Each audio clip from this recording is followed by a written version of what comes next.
The following is a paid issue advertisement. If the vote count is accurate, then how come the number of voters is different? And if it's not accurate, then why was it certified? We are suing Letitia James and the New York State Board of Elections for a conspiracy against fundamental rights. This is not about who won. It's not about what party. It's about the fact that they don't care about your rights. Paid for by RealAmerica.vote, a DBA of New York Citizens Audit Civic Fund, Incorporated. Go to RealAmerica.vote. Feisty, fearless, and fair. She's an Emmy-winning journalist from the White House to war zones, telling all sides of the story. This is the Rita Cosby Show. I know your name is Rita, 'cause your perfume is smelling sweet. Since when I saw you down on the floor.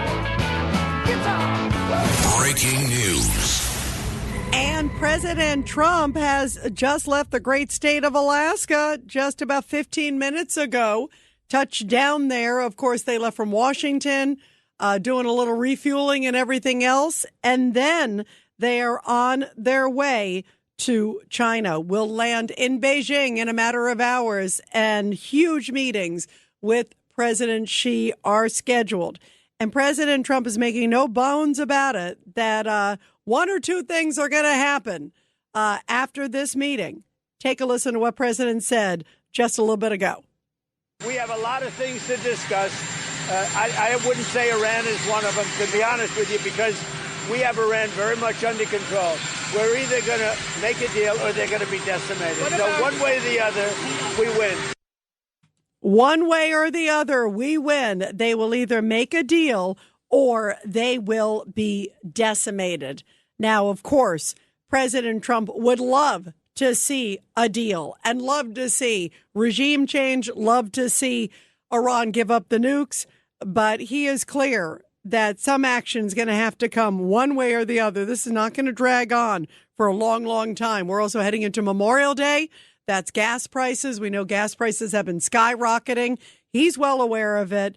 And he's also saying, you know what, I'm doing this for the good of the country. And as soon as this is over, and it will be over soon, he's saying gas prices will drop like a skyrocket. So that's a good thing. And I believe it. Look, if you look at the Wall Street numbers, they're hanging with him. There's no doubt about it. They believe in President Trump. Meantime, all these anti-Semitic protests taking place all over the country. Two of them taking place, as I mentioned, in less than a week in New York City.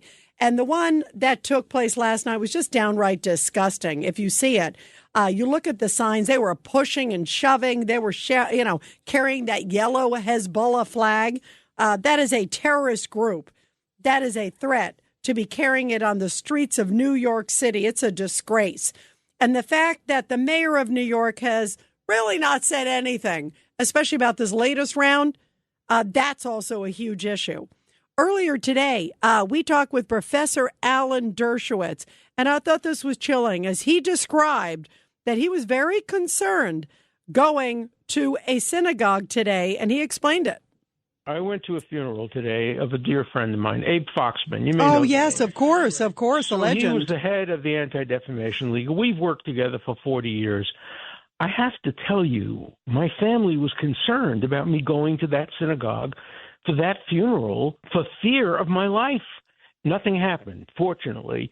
But, this was a well-advertised funeral for a man who was a strong Zionist, strong supporter of Israel, strong supporter of the Jewish community. And the idea that I have to be afraid to go to a synagogue tells you everything you need to know about what's going on in New York. If this were in England, I don't think I'd go. I think I'd watch it on closed-circuit television. If this were France, I would have hesitation about going. And if this were Brooklyn, I'd have hesitation about going. It's interesting. The two things that are closest to my heart growing up were Brooklyn and now Harvard. And the Democratic Party. So I'm now pretty much 3 for 3. I've given up a lot on Brooklyn. I love Bay Ridge and I love Bensonhurst. But downtown Brooklyn and, Brooklyn Heights and the co-ops and all of that, you can have that part of Brooklyn back.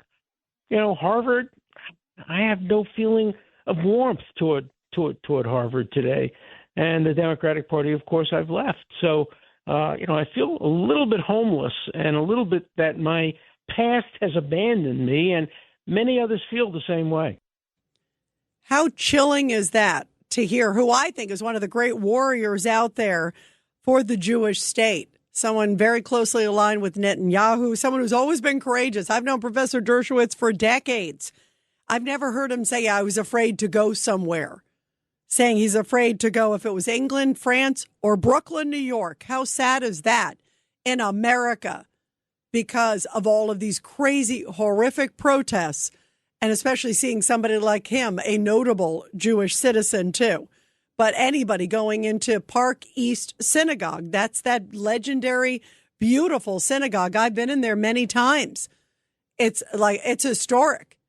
It's a beautiful, incredible place. And the fact that people go in there, whether it's for a funeral like Professor Dershowitz, or they're going in there for whatever the event is, going in to pray, and they can't do it peacefully because New York City can't control its pro-Hamas protesters. Or maybe wink, wink, nod, nod, keep going. That seems to be more of the message. Take a listen, because Zoran Mandani, I don't think he said anything today. I was looking all over the place. There was this horrible protest that went on, and he has never put his foot down about these protests. And in fact, if anything, he's bending over backwards to appease these horrible pro-Hamas individuals. I don't even want to call them protesters. I want to call them rioters, because that's really what they're doing. And in a lot of cases are trying to get into the door. What would they do if they got inside? What would they do if they got inside a funeral with all these legendary Jewish individuals today? The masked people, with some of them with, sticks. They were pushing and pulling a little girl's hair. What would they have done to an adult if they got into the temple? What would they have done? I chills me to think of what they could have done. And I don't count anything off the table with these monsters.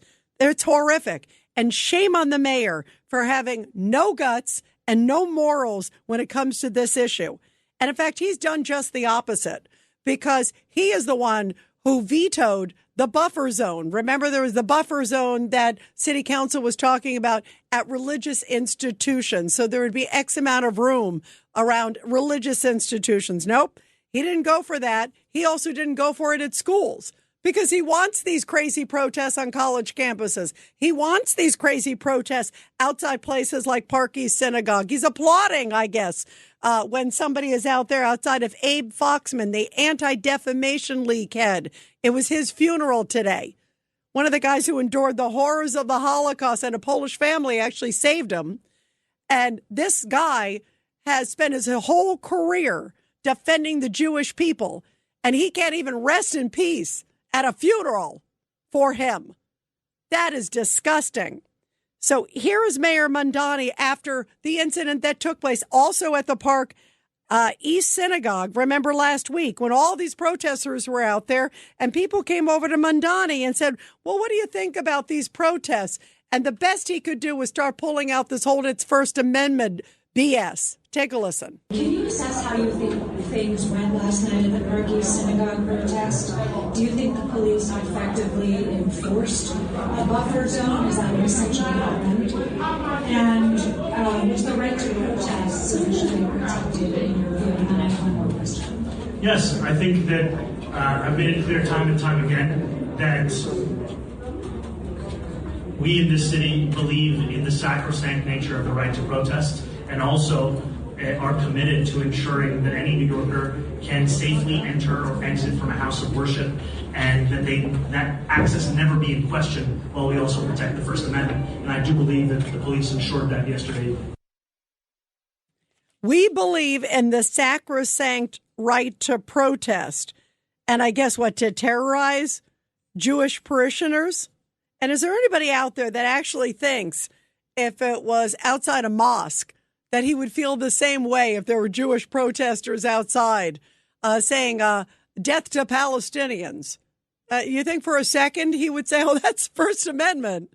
It's sacrosanct.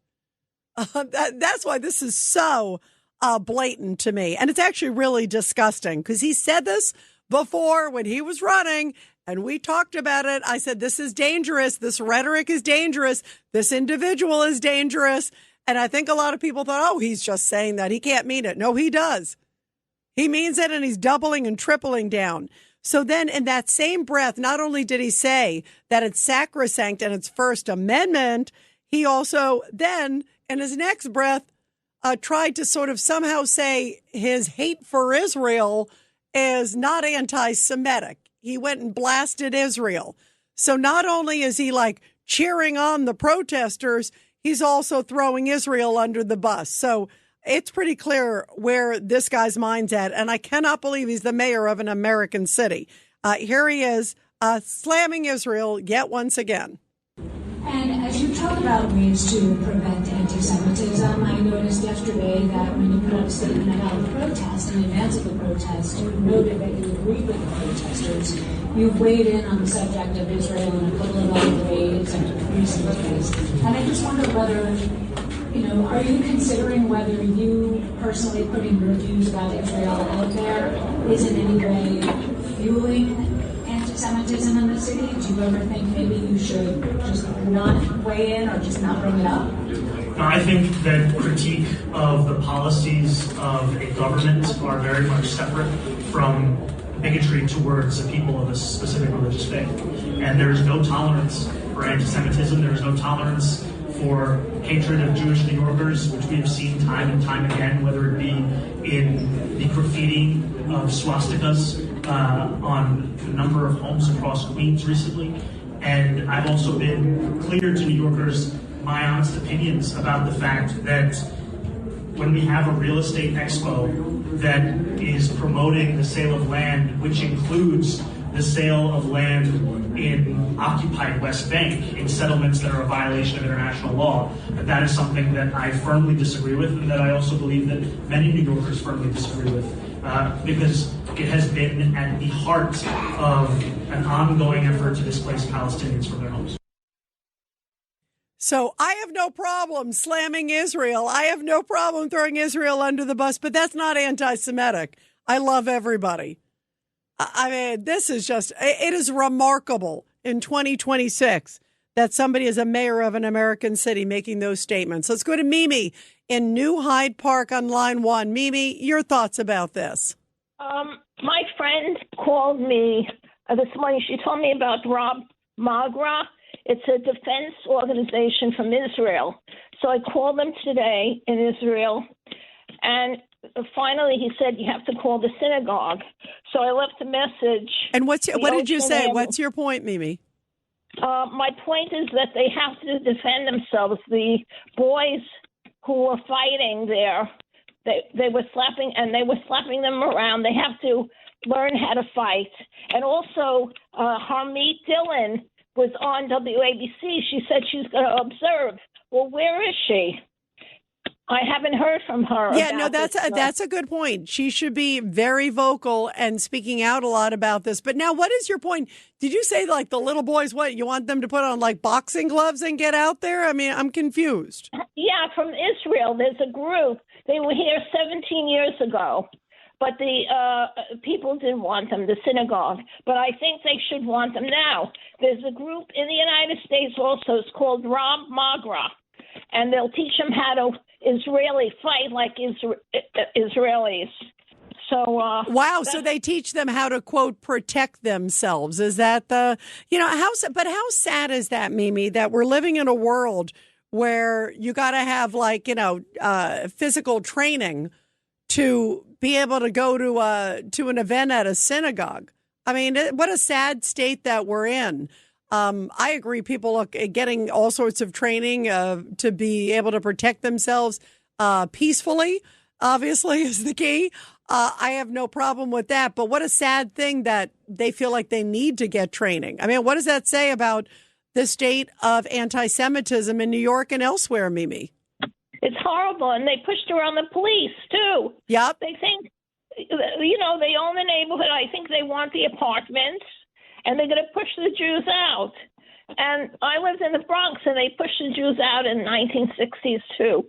So we're always pushed out in in Washington Heights, in Harlem. So now they're trying to push us out of Brooklyn. Well, we all got to fight for good people, and that definitely should not happen, Mimi, to your point. That should absolutely not happen, and we all need to stand up and speak out and have a loud voice, just like Professor Dershowitz, who we were just playing that clip from. Mimi, thank you. Really interesting. What a sad moment that we're seeing this history. It sends chills down my spine, and it really saddens me, especially with no cohesive message from leadership in New York. That says to me volumes. Their silence says everything. 1-800-848-9222. And we will continue after the break here on The Rita Cosby Show. You're listening to The Rita Cosby Show.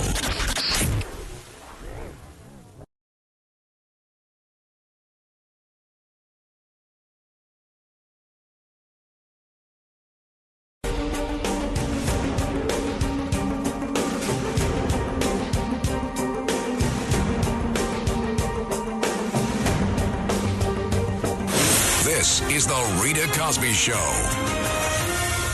Now, listen to this. This just coming out. It's from a sermon in Brooklyn at the Muslim American Society Youth Center. And its director speaking out. And I don't know, why is this guy still in our country? Listen to what he says. It's downright un-American. As a Muslim, my response to all of this is do your worst. I'm not afraid. Because even if this body is broken, the spirit inside of it, you cannot reach. And it will continue, and Allah will replace you. Whether I see that or not is irrelevant. But I'm not afraid. I'm not afraid of the U.S. government. I am not afraid of the United States Army. I am not afraid of ICE. I'm not afraid of whatever they control. Not only am I not afraid, but it is my life mission to stand against all of the above. That every single iota of strength, wealth, and spirit that I have until I die will be spent fighting everything I just mentioned.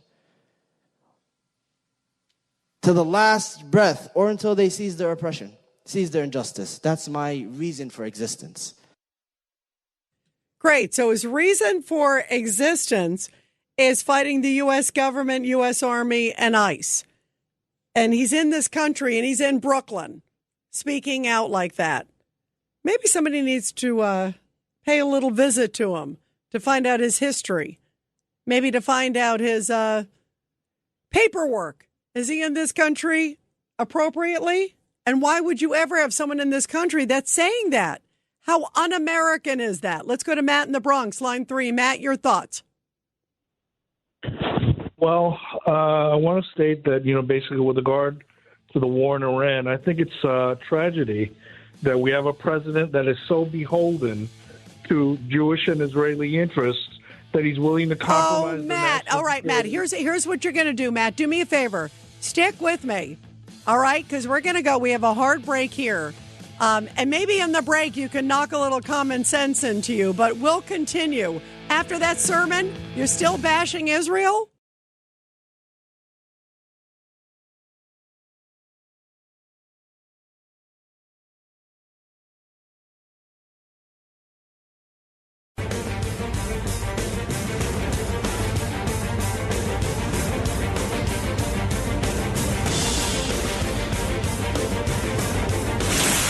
Rita Cosby is on. President Trump, just a little bit ago before he took off from Washington, D.C. en route to Beijing, where he will be in a matter of hours, said there's a bottom line that Iran cannot have a nuke.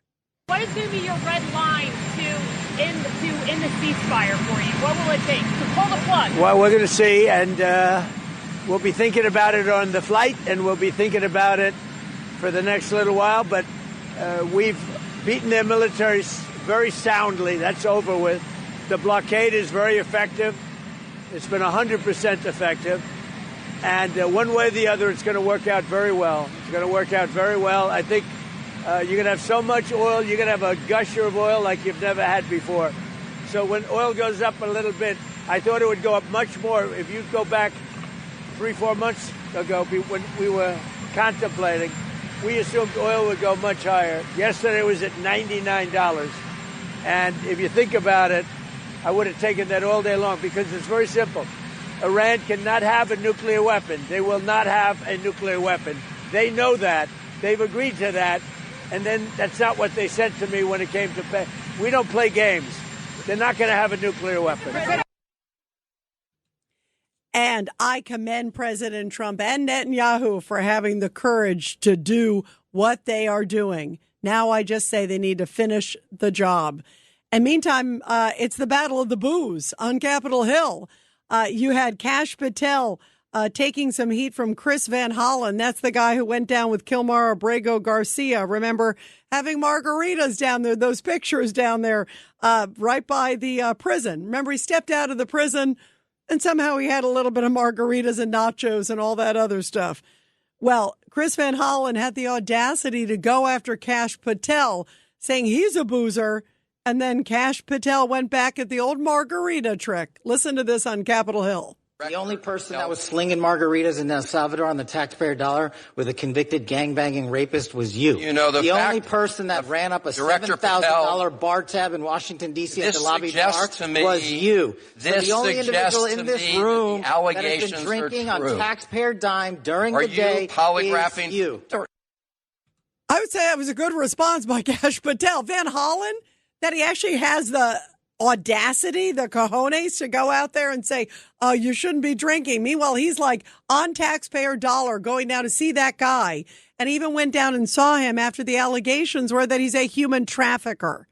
So, I mean, it doesn't get any lower than that. 1-800-848-9222.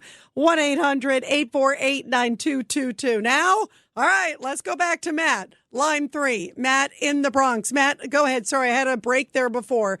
But feel free to pick it up. Yeah, not a problem.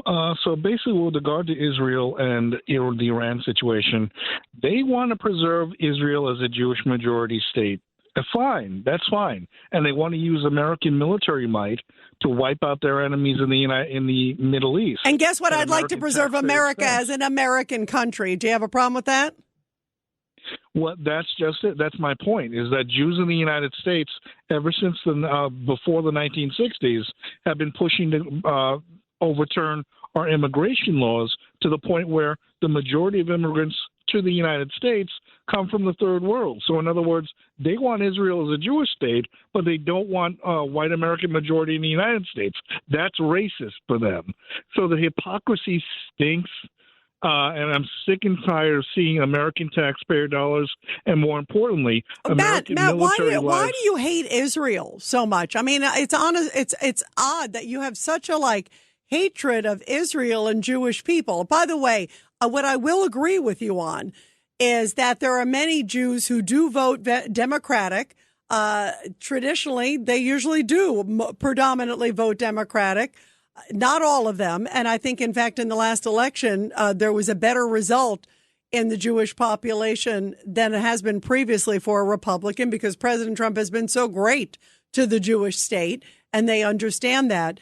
But typically, they do vote Democratic. I don't understand it sometimes, not your view of what you just said. But when you have somebody who is so overwhelmingly supportive of the Jewish state, like President Trump, compared to a President Biden, who I just said was selling Israel under the bus, I don't understand how they could be voting for the Democratic ticket, especially if somebody like a Joe Biden's at the helm, who seems to be selling out Israel. How about Obama with his pallets of cash in the middle of the night? I don't, obviously everybody, they're different issues. But getting back to you, why do you have such an ire about Israel? I am an American, first and foremost. I love this country, its people, its welfare, its national security. I agree. And I don't want to see any. I'm not a citizen of Israel or any other second country.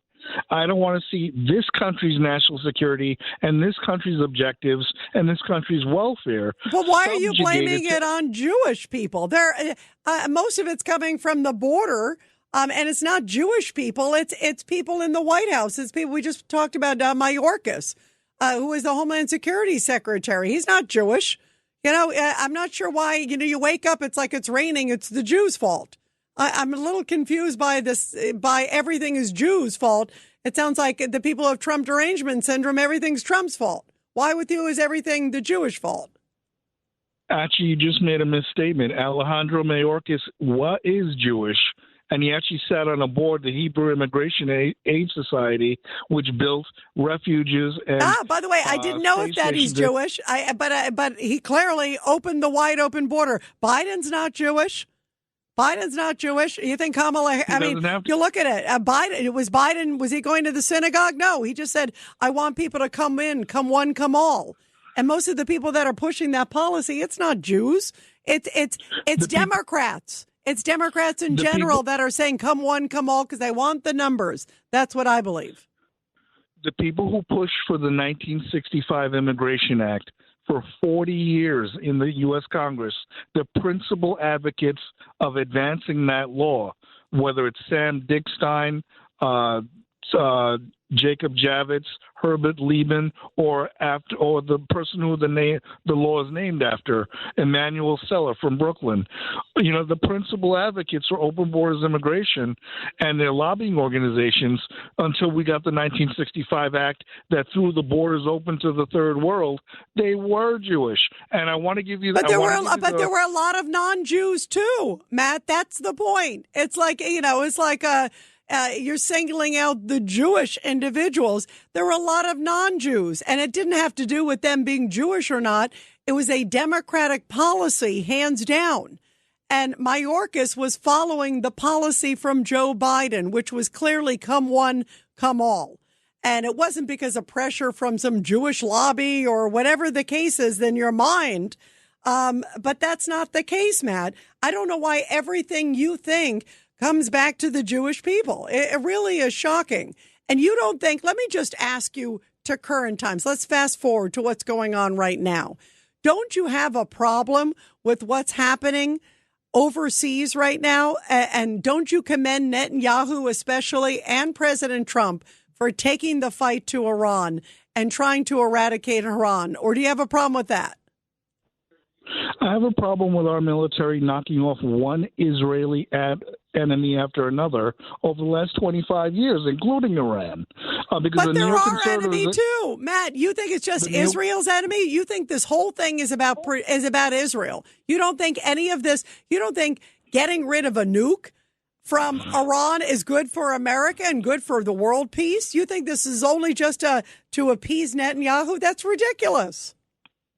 And while Israel has an illegal nuclear arsenal of over 90 nuclear warheads, again, it's the hypocrisy, the double standard. Yeah, because I guess you're okay with Iran having it, and not a country like Israel that is a democracy and that is our great ally for freedom. Because you see Israel on the same page as Iran. And that's the problem, Matt. I mean, it sounds to me like you're putting them both on the same league. And that's a sad state of affairs, Matt.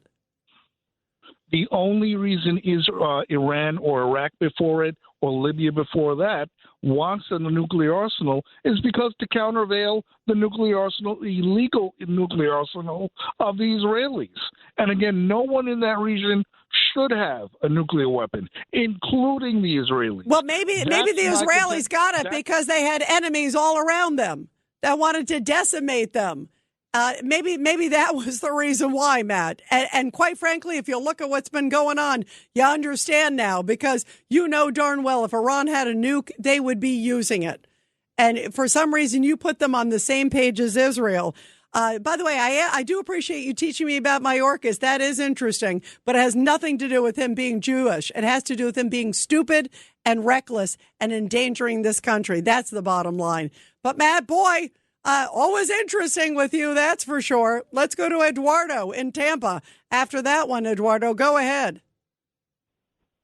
Oh, my God, Rita, okay, I just woke up right now. Yeah, by the way, so did I. I'd like to go to sleep after that one, but go ahead. From Monday, because Monday was my birthday. Happy birthday, Eduardo. Happy birthday. Yeah, by the way, before we go forward, wait. What did you do on your birthday? I was doing some kind of orientation from work. Oh, I'm sorry. Are you going to do a belated birthday? I'm eating my strawberry cake right now. Oh, right. Good for you. Good for you. But, Matt, I got to remind, because I'm going to get into Miss Wang here in a moment, briefly. But there were 3 Mexicans and 2 Hondurans that were found in a Laredo railroad car. Remember that? Yes. That was in the news. Yeah, those are illegals. Yes, of course they are. Of course they are. Yeah. But you know what? You know what I'm telling you. I don't know if you're following up with Matt, but I can just say the guy's all over the place. Everything is Israel's fault. I know you've spent time on the border and you're familiar with all of this, Eduardo. I mean, it's just preposterous what he is saying. But let's get to this crazy mayor in Southern California who was a spy for China. I mean, working with the Chinese government, posting things on the website in direct for China. It's like I was waiting to see Eric Swalwell's name come up there, but it hasn't so far. And you remember the story where there were police stations that were covered for the Chinese? Remember that? Oh, yeah, in Minneapolis and New York and elsewhere. Yep. Yeah. Remember that story? Yeah. There's I looked this up. There's, counting her, there were 8 Asian mayors. Mrs. Wu in Boston is Taiwanese, but I think all these people should be put under surveillance. Yeah, 100%, and especially if they're friends with this mayor, you darn right. Eduardo, have a great belated birthday and enjoy the strawberry cake. It's always good to hear from you. Let's go to Mike on the Lower East Side, line 1. Go ahead, Mike. How you doing, Rita? Yeah, the only reason why we're not blowing apart, because the way we're set up, our atoms, we're supposed to blow apart. And the only reason why we're not blowing apart is because God is holding us together. He's the Jewish God, okay? So one day, when he lets it go, everything's going to incinerate, Matt. So you better put your faith in the Lord Jesus Christ, all right? So that's nuclear stuff, all right? What we're playing with now is kid stuff compared to what God's got in store for us. But, Rita, what I want to say is this, that the Iranian people would be more than happy if we were to help them with bus fares and everything to come either into New York City or D.C. and have a big protest and put these Democrats in their place with having big, huge signs, putting them in their place, using their names and everything, because they're the ones that are supporting the regime in Iran to destroy the Iranian people. Okay, so we need to do that. We've got to get these people all together, and Mike, why do you think it is that Republicans really kind of don't get out there and protest very much? I mean, it's like the Democrats, and I don't even know if they're Democrats. I just think a lot of them are paid protesters. Why do you think they all show up all over the country and they're vocal? They have their little signs, and you rarely ever see Republicans out there with their little signs for whatever the cause is. Well, you know what it is? Sometimes they're too comfortable, but they got to get out of their comfort. But we don't need the Republicans. What we need now is the Iranian people with the women with the burqas on and all of that. A lot of them wear the things. Yeah, the hijab. Like You're that. right. And Mike, yes. I like your idea about these protests because there should be some. There were some, remember, right after they were cheering after Trump took the strikes and everything else all over American streets and across the world because they were so happy about that moment. And I think they need to get back out there and keep the world's pressure on. And just a sad note, I saw today this grad student there. He's a 29-year-old grad student. I think he was working in aerospace. He says he left a note saying that he was tortured for 8 months and he was hung this week in Iran. Very kind of well-known symbol of freedom. And he was hung this week. That's what Iran does to its own people. It's disgusting. And I agree with you. They need to get out there and protest against this brutal regime and make sure they keep the pressure on. So hopefully they can take back their country. Mike, thank you very much. Everybody, 1-800-848-9222. We'll continue right after the break on The Rita Cosby Show. But first, support our heroes. The Rita Cosby Show presents Support Our Heroes. And everybody, this is the Tunnel to Towers Foundation Support Our Heroes segment with a very powerful story from South Brunswick, New Jersey, where a longtime resident and veteran was recently honored during a veteran street sign dedication ceremony in Kendall Park. World War II veteran Edmund Mastandino was honored during this special ceremony. Family members and friends came out to honor him, and he was also presented with a resolution as well as that great street sign that will live on forever. Mastandino enlisted in the U.S. Army in 1946 during the World War II era, and then he became part of the founding generation of then newly established U.S. Air Force. How beautiful to see him being honored with such great distinction. And they said during it, thank you for your selfless service to our country. Your courage played a great role in preserving freedom for all Americans. Bravo to him. And of course, all of our great military veterans and their families. And everybody, help America to honor our great heroes, because America's heroes need your help. All it takes is just $11 a month to make an enormous difference. And the best way to do it is to go through the great Tunnel to Towers Foundation. You know how much I love this organization. I have seen them in action, and they are the best. Be sure to check them out at T2T.org. That's T, the number 2, T.org. You're listening to The Rita Cosby Show.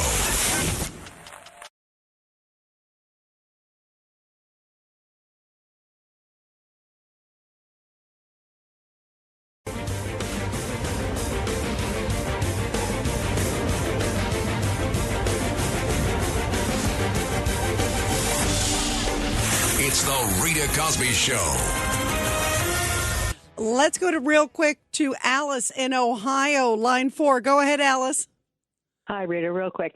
Matt has a problem with the Jewish people, whether they're in Israel or the United States or elsewhere. He needs to grow up and realize we have more in common than not. Enjoy the similarities, celebrate the differences. And I agree. What do you think happened to him? I mean, it's like, but you know what, Alice? I brought up the analogy with him about Trump derangement syndrome, because it's like these people that have Trump derangement syndrome, Trump can do nothing right. You know, it's like, you know, he could solve world peace, as he very well may do in the next few days. And yet that's not good enough. You know, he takes out Maduro. That's not good enough. And with Matt, it's like Jews, Jews, Jews, Jews, Jews. You know, I mean, it's the same deal. He's a broken record that way. I've heard him before. He needs to grow up. I work for a Jewish carpenter. Well, you know what? We all need to get along. I've told you guys this story. My father's Polish Catholic, grew outside the Warsaw Ghetto, and everybody was in the fight together for freedom. You know what? There's no atheists in the foxhole. We're all in this together. Good people need to band together and fight evil. Wake up, Matt. Wake up.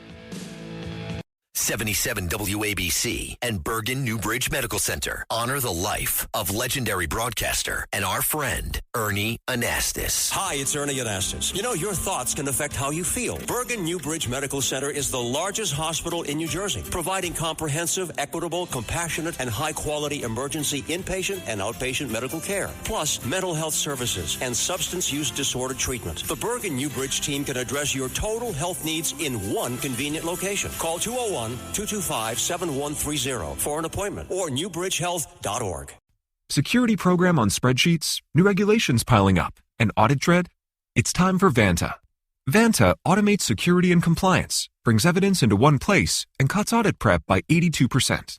Less manual work, clearer visibility, faster deals, zero chaos. Call it compliance or call it compliance. Get it? Join the 15,000 companies using Vanta to prove trust. Go to vanta.com/calm.